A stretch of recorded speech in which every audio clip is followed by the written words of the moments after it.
You are looking at Julian's pronunciation guide, where we look at how to pronounce better some of the most mispronounced words in the world, like this other curious word. But how do you say what you're looking for today?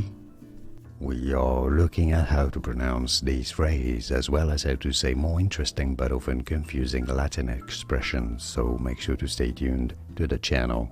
So how do you say it? Well, you can say it quite a few different ways actually.